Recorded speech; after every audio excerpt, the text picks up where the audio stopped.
Alors, je suis en compagnie de Charles-William Hull, coprésident, co-sélectionneur de l'Airmac. Depuis quelques années, il y a pas un fléau au niveau du sport en général. Les coups à la tête. Et comme toute bonne ligue qui se respecte, la LSSM Intersport s'est aussi dotée d'un protocole au niveau des commotions cérébrales. Pourrais-tu nous glisser un peu en mots en quoi consiste le protocole au niveau de la LSSM? Il y a différentes étapes dans le protocole. La première étape, c'est ce qu'on consiste à remplir un questionnaire, voir le genre de blessure que le joueur a sous blessure en entorse, c'est sous blessure d'égo.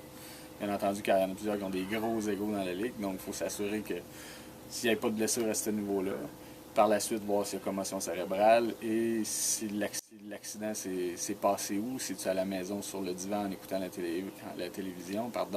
Je bégaye un peu durant les entrevues. Mais je suis encore sur un nuage. Donc, après ça, on vérifie si c'est arrivé sur le terrain. Bon, là, on vérifie, on fait quelques tests, dont un test d'équilibre sur une jambe, le bon vieux lancer du ballon, réception du ballon, le toucher nasal.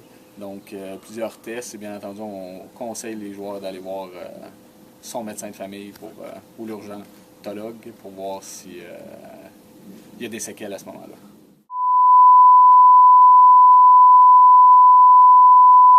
Oups, excuse-moi Charles, je pense qu'on a une petite perte, de signal. Tantôt, on a passé vite un peu au niveau des tests de dextérité. Tu en as nommé quelques-uns comme toucher nasal.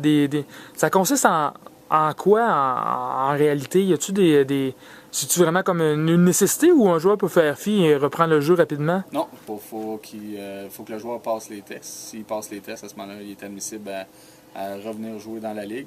Donc tout à l'heure, on va vous faire les tests. Je vais exécuter les tests moi-même, voir si je suis apte à retourner au jeu prochainement ou si je dois être encore en congé forcé pour quelques semaines.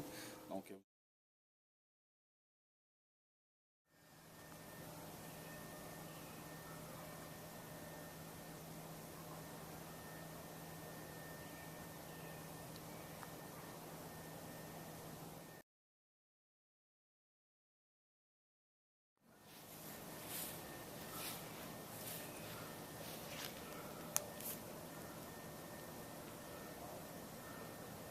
avec le toucher de l'oreille.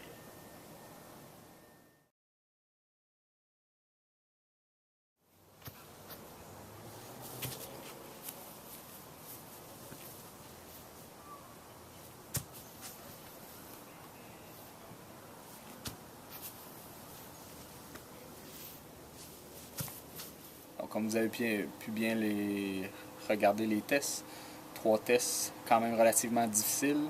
Donc, je crois que le retour au jeu va être reporté de quelques semaines dans mon cas. Merci beaucoup, Charles-William, pour ces précieux commentaires et points d'information pour l'ensemble de la population de la ville de Thetford. Et surtout, pour un rétablissement et au plaisir de vous croiser sur le terrain.